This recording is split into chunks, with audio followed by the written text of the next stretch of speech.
नमस्कार दोस्तों, एक बार फिर से स्वागत है आपका मैथ्स विधि पर। हम आपके लिए लेके आ रहे हैं top 5 most important questions for group D, Agniveer, Delhi police, UP police. इसके अलावा जो भी आप टेट, सी टेट के एग्ज़ाम देना चाहते हैं, ये 5 क्वेश्चंस जो हैं ये बहुत ही मोस्ट इम्पॉर्टेंट क्वेश्चंस है। सभी कम्पिटिटिव एग्जाम्स में आने वाली जो परीक्षाएं हैं उनमें सभी के लिए बहुत इंपॉर्टेंट क्वेश्चंस हैं।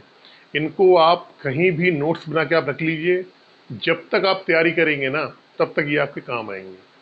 क्वेश्चंस का लेवल ज़्यादा हार्ड नहीं है, क्वेश्चंस बहुत सिंपल है। एक दो क्वेश्चंस इसमें बीच में ऐसे भी हैं जो हल्के से बिल्कुल थोड़ा सा हार्ड है, लेकिन इनका जो लेवल है वो लेवल बिल्कुल आप ये मान के चलिए कांस्टेबल, ग्रुप डी वगैरह, टेट वगैरह में इस तरीके के ही क्वेश्चंस आते हैं। बहुत ज़्यादा वहाँ पर टाइम देने वाले क्वेश्चंस या बहुत ज़्यादा लंबे क्वेश्चंस वहाँ पे नहीं आते हैं। चलते हैं, आज हमारी क्लास नंबर 5 है। पहले क्वेश्चन पे चलते हैं। कह रहा एक व्यक्ति अपनी कलमों को 4 लड़कों ए, बी, सी और डी के बीच 1/3 अनुपात 1/4 अनुपात 1/5 अनुपात 1/6 के अनुपात में बांटता है, तो उस व्यक्ति के पास कम से कम कितनी कलम होनी चाहिए। ठीक है, ठीक है। क्वेश्चन नंबर 1 कह रहा है 1/3 अनुपात 1/4 अनुपात 1/5 अनुपात 1/6। सबसे पहले क्या करेंगे कि जो हमारा अनुपात है इसमें जो वैल्यू दी गई है ए बी सी डी की, उसको हम फ्रैक्शन से हटाएंगे, यानी भिन्न से चेंज करेंगे। चेंज करने के लिए क्या बताया मैंने आपको, आप नीचे वाले का हर का डिनोमिनेटर का आप एलसीएम निकाल लो। आप अब एलसीएम निकालने का तरीका मैंने आपको क्या बताया है, देखो आप पहले इसको उठाओगे आप। ठीक है, आपने पहले 3 कर लिया, तो 3 का कोई गुणनखंड नहीं होता, 3 रख दिया आपने। इंटू 4 का उठाया, 4 का आपको मालूम फैक्टर क्या होते हैं, 2 इंटू 2 होते हैं, आपने 2 इंटू 2 लिख लिया यहाँ पे। 5 का कोई फैक्टर नहीं होता, सीधे 5 लिख दिया आपने यहाँ पे। 6 का फैक्टर क्या होता है, 2 इंटू 3। लेकिन हमको ये चेक करना होगा क्या इसमें 2 गुणे 3 कहीं आ रहा है, तो आपने कहा इसमें 2 भी आ रहा है, इसमें 3 भी आ रहा है। 6 वाले को नहीं करेंगे, हमारा इसका एलसीएम आ गया। इसको करोगे आप 5 दूनी 10 3 6, इनका एलसीएम क्या आ गया, 6 आ गया। 60 आ गया, एलसीएम 60 आ गया। इस वाली जो ऊपर जो हमारा अनुपात है इसमें पूरे में 60 का गुणा करेंगे। जब 60 का गुणा करोगे आप तो क्या आएगा पहले वाले में, मतलब सब कुछ में 60 का गुणा, यहाँ भी 60 का गुणा होगा, इसमें भी 60 का गुणा हो जाएगा, यहाँ पे यहाँ भी 60 का गुणा हो जाएगा, यहाँ भी 60 का गुणा हो जाएगा। जब आप काटोगे तो इनका जो एलसीएम आएगा वो क्या, सॉरी जब काटोगे तो क्या आएगा, ये आएगा 20 अनुपात, ये आएगा आपका 15 चौको 60 होता है अनुपात, ये आएगा आपका 12 पंचे 60 होता है 12 अनुपात, ये आएगा आपका 10। यानी अब एबीसी का जो रेशियो आ गया वो आ गया 20 अनुपात 15 अनुपात 12 अनुपात 10। अब एक चीज और है, कह रहे ये इनके पास कलम है, अगर ए वाले के पास 20 कलम होगी तो बी वाले के पास 15 होगी, सी वाले के पास 12 होगी और डी वाले के पास 10 होगी। कह रहा कम से कम कितनी कलम होनी चाहिए कि इनके पास आराम से इनको बढ़ जाए। तो हम ये मान लेते हैं कि भाई ए के पास तो 20 ही रहेगी, क्योंकि ये जो हमारी वैल्यू आई है अनुपात में, अब इससे ज्यादा ये सॉल्व नहीं हो पाएगी। कोई भी ऐसी कॉमन नंबर नहीं आ रहा है जो इन चारों को डिवाइड कर दे। इसका मतलब जो ये है कि लास्ट, जैसे आपको 3 से 15 कट जाएगा, 12 कट जाएगा, ना 10 कटेगा ना 20 कटेगा। 2 से 20 कट जाएगा, 10 कट जाएगा, लेकिन 2 से ना ही 15 नहीं कटेगा, 12 कट जाएगा, 15 नहीं कटेगा। ठीक है, 5 से करोगे तो 5 से 12 नहीं कटेगा, बाकी तीनों कट जाएंगी। यानी कि हमारा छोटा से छोटा जो अनुपात है सरल करके वो एबीसी का 20 15 12 10 आएगा। इससे ज़्यादा हमारा जो अनुपात है सॉल्व नहीं हो सकता है। तो हम ये मान लेंगे ए को 20 मिलेंगी, बी को 15 मिलेगी, सी को 12 मिलेंगी, डी को 10 मिलेगी। इन तीनों को उठा के जोड़ दो आप, इन तीनों को जोड़ोगे 5 2 7 और 3 2 5 57। यानी कि कम से कम क्या, कम से कम 57 पेन या कलम होने चाहिए। उनको बांटने के लिए 57 से अगर कम हो जाएंगी तो फिर इस अनुपात में वो कलम नहीं बट पाएंगी। तो इसका आंसर क्या हो जाएगा, इसका आंसर हो जाएगा A B C, C number 57। चलते हैं क्वेश्चन नंबर 2 की तरफ जल्दी से।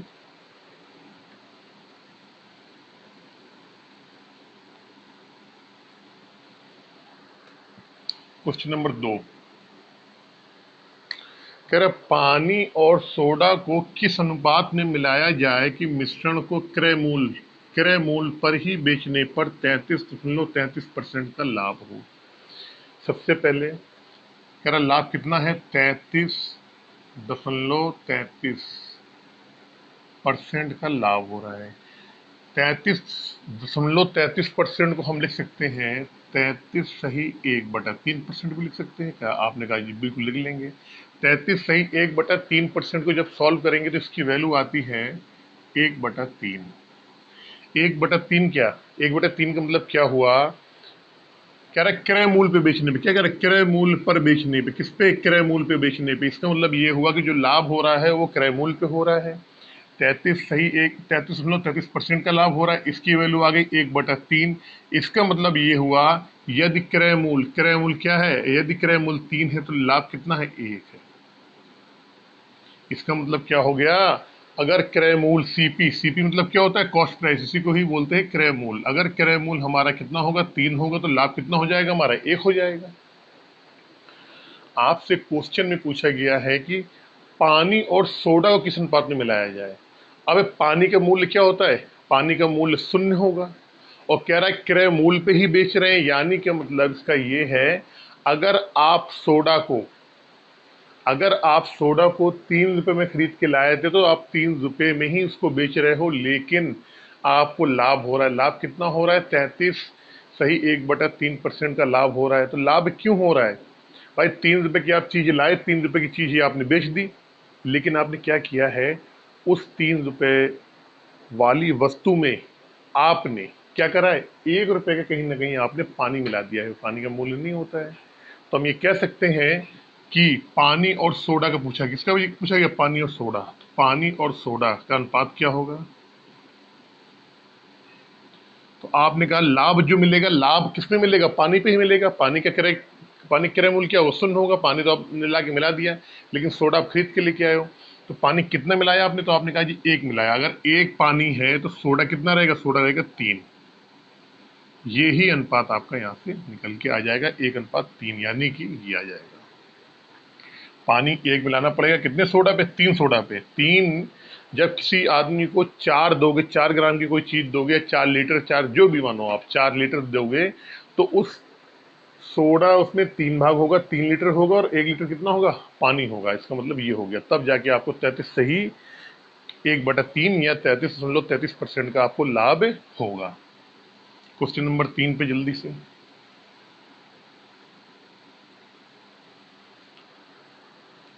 क्वेश्चन नंबर 3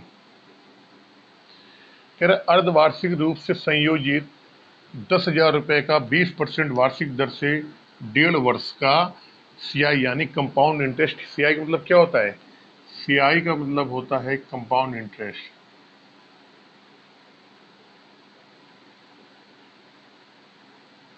इसका मतलब होता है चक्रवृद्धि ब्याज। क्या होता है, चक्रवृद्धि ब्याज। अब देखो 2-3 चीजें हैं।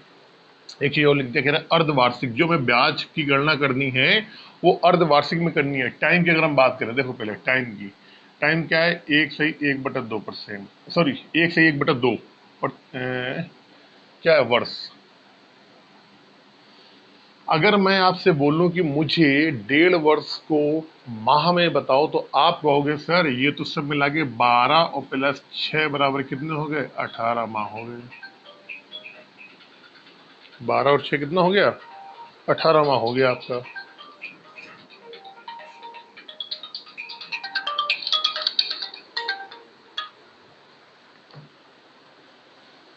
18 माह टाइम है, लेकिन उसने ये बोला है कि अर्धवार्षिक।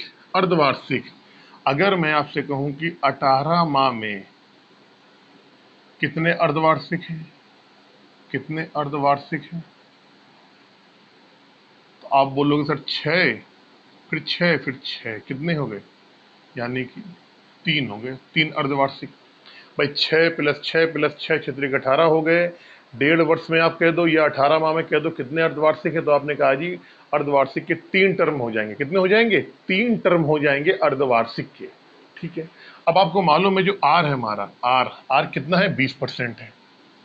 ये 20% क्या है, ये 20% है वार्षिक, 20% वार्षिक। जब हम आर को निकालेंगे अर्धवार्षिक, तो क्या हो जाएगी, 10 आधी रह जाएगी, ये क्या हो जाएगी, अर्धवार्षिक हो जाएगी। अब कैसे निकालते हैं देखो, इसको भी देख लो, बहुत से बच्चों को ये नहीं मालूम सर अर्धवार्षिक कैसे आ गई। भाई 12 माह के लिए, देखना मेरी बात, 12 माह के लिए जो आर है वो कितना है, 20% है। तो हमने कहा जी 6 माह के लिए आर क्या होगा, 6 माह के लिए आर, तो आपने कहा जी 20/12 इंटू 6 कर दो आप, 6 दूनी 12, 2 यानी 10% आ गया। तो ऐसे निकल के आता है। ये तो पूरी दुनिया को मालूम है, वार्षिक से अगर अर्धवार्षिक करेंगे तो जो हमारी जो ब्याज की जो दर होती है वो आधी हो जाती है। लेकिन आपसे बोल दिया या 3 माह के लिए निकालना है, तो 3 माह के लिए क्या आता है, अगर मान लो 3 माह का होता है 20/12 इंटू 3 करते हैं आप, 3 चौको 12, 4 4 पंचे 20 यानी 5%। 3 माह के लिए कितने आती, 5% आती है। लेकिन ये मैंने आपको समझाने के लिए बताया है, अभी अपने क्वेश्चन पे चलना है हमको केवल। हमें ये मालूम पड़ गया कि जो अर्धवार्षिक जो हमारी दर होगी वो कितनी होगी, 10% होगी। अब आ जाते हैं हम क्वेश्चन पे अपने। कह रहा है मूलधन क्या है, 1000 रुपये है। अरे 10% की वैल्यू क्या होती है, 1/10 होती है। तो मूलधन कितना है, 1000 रुपये, 1000।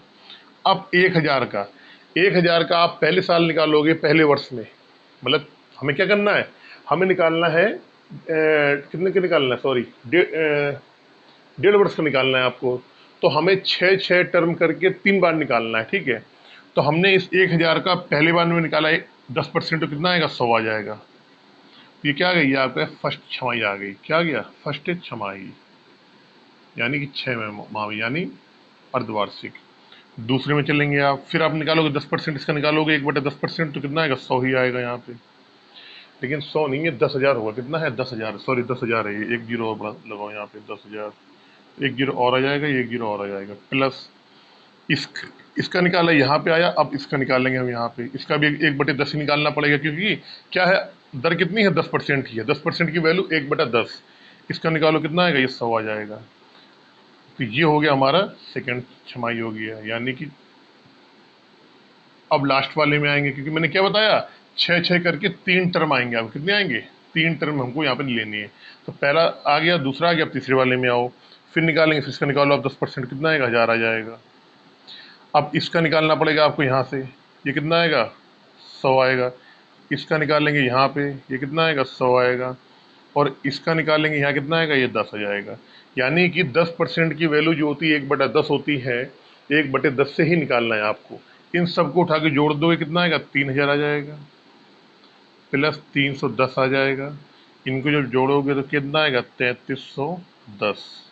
यानी कि उनका जो सियाई होगा वो कितना आएगा, 3310 रुपये आएगा। यही क्या होगा, आपका आंसर हो जाएगा। ये आएगी आपकी तीसरी वाली यहाँ से, थर्ड छमाही। लेकिन आपने कहा कि सर मुझे यहाँ से इसके बाद नीचे तक समझ में मुझे नहीं आया। तो मैंने कहा कोई दिक्कत नहीं है, आपने दर निकाल ली है, दर जो है अर्धवार्षिक में 10% की हो जाएगी। अगर आपको ये प्रोसीजर समझ में नहीं आया किस तरीके से आया, तो आप ऐसा ना करो, आपके लिए एक तरीका और है। आपके लिए ये चीज़ अगर आपको समझ में नहीं आई है, तो यहाँ से करने के बाद एक तरीका और है आपके लिए। वो तरीका क्या होता है, मैंने आपको बताया है कि 2 वर्ष के लिए जो होता है वो होता है 2:1 होता है, समझना मेरी बात। और 3 वर्ष के लिए क्या होता है, 3:1 होता है। 3 वर्ष कह दो आप या 3 टर्म कह दो आप, ठीक है। 6 ये 6 ये 6 ये 6 बराबर कितने हो जाएंगे, 3 टर्म हो जाएंगे। और 6 18 हो जाएगा महीना, यानी 1.5 वर्ष हो जाएगा।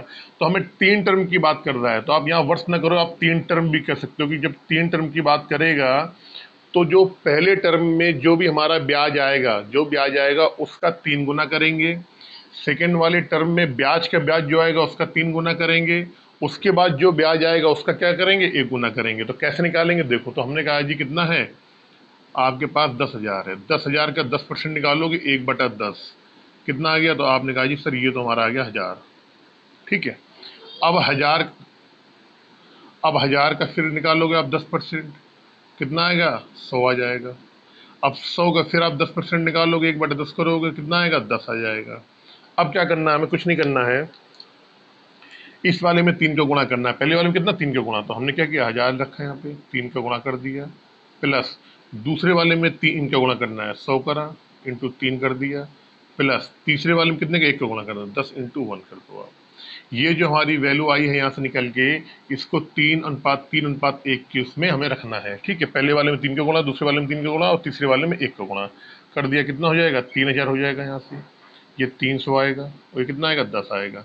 इनको जोड़ लोगे आप तो कितना आएगा 3 3 10, यानी 3310 रुपये क्या होगा आपका कुल जो हमारा 1.5 साल का जो हमारा चक्रवृद्धि ब्याज है वो 3310 रुपये आएगा यहाँ पे। क्वेश्चन अच्छा है, इंपॉर्टेंट है। चलते क्वेश्चन नंबर 4 की तरफ जल्दी से।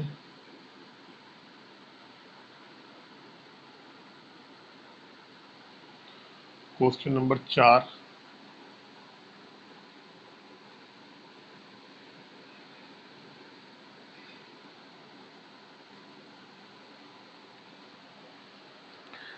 कह रहा है किसी धन पर 5 वर्ष के लिए, क्या कह रहा है, किसी धन पर 5 वर्ष के लिए लगा साधारण ब्याज मूलधन से 1000 रुपये कम है, यदि दर 16 से 2/3% वार्षिक हो तो मूलधन व साधारण ब्याज ज्ञात करना है, ठीक है।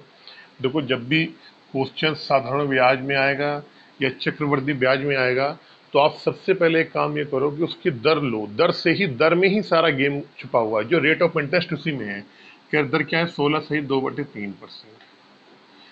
16 से 2/3% की वैल्यू होती है 1/6। याद नहीं तो याद कर लो, अगर याद नहीं भी तो वैसे भी आप निकाल सकते हो, ठीक है। 1/6, 1/6 का मतलब क्या होगा, अगर 6 हमारा मूलधन है तो एक क्या है हमारा, एक हमारा है ब्याज।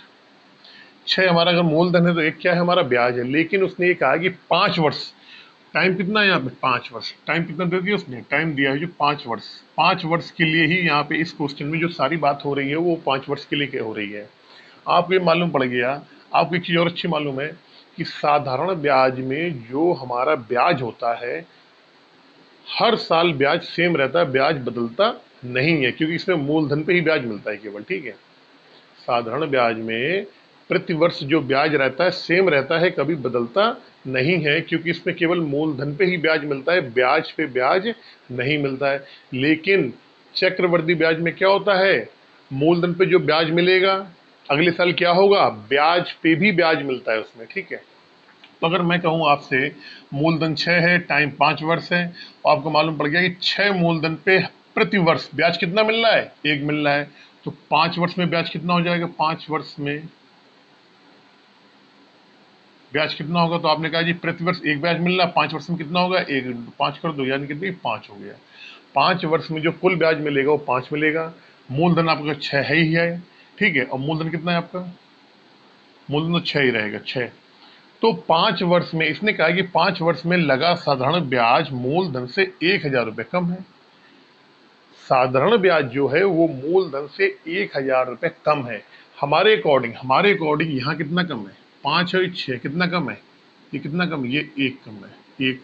इसी एक की वैल्यू क्वेश्चन में हमें 1000 के बराबर दी गई है। क्वेश्चन में कह रहा है जो भैया ब्याज है वो मूलधन से 1000 कम है, लेकिन हमारे अकॉर्डिंग क्या है, हमारे अकॉर्डिंग जो ब्याज है वो मूलधन से कितना कम है, 1 कम है, 5 आ रहा है। 1 वर्ष में 1 ब्याज आया, 5 वर्ष में कितना 5 आएगा, दे दिया क्या। अब क्वेश्चन क्या पूछा जा रहा है कि मूलधन बताओ आप, तो मूलधन क्या है आपको मालूम, मूलधन क्या है, मूलधन कितना है 6 है। 1 की वैल्यू 1000 के बराबर, 6 की वैल्यू 6000 के बराबर, तो मूलधन तो आपका ये आ गया, ठीक है, रुपए। अब आपसे पूछा गया है वह साधारण ब्याज बताओ। साधारण ब्याज कुल मिला के साधारण ब्याज क्या है आपका, कुल मिला के साधारण ब्याज कितना आ रहा है, 5 आ रहा है। 1 साल में 1 आ रहा है, 5 साल में 5 हो जाएगा, तो 5 की वैल्यू निकाल लो, कितना आएगा 5000 आ जाएगा। तो मूलधन आपका आ गया 6000 और ब्याज कितना आ गया आपका, आ गया 5000। इसका मतलब क्या हो जाएगा, ये जो ऑप्शन नंबर आपका ए है 6000 5000, ये आपका सही हो जाएगा। यहाँ से पहले वाले में से जो किया था वो आया था 3310 आ रहा था यहाँ पे। क्वेश्चन नंबर चलते हैं 5 की तरफ जल्दी से।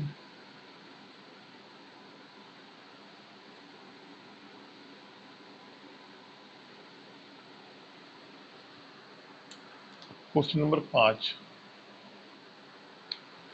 किसी वस्तु का विक्रय मूल्य उसके लागत मूल्य का 8/5 गुना है तो प्रतिशत लाभ ज्ञात करें। कह रहे विक्रय मूल्य उसके लागत मूल्य का 8/5 गुना है, 8/5 गुना, गुना या गुना, बातें की है।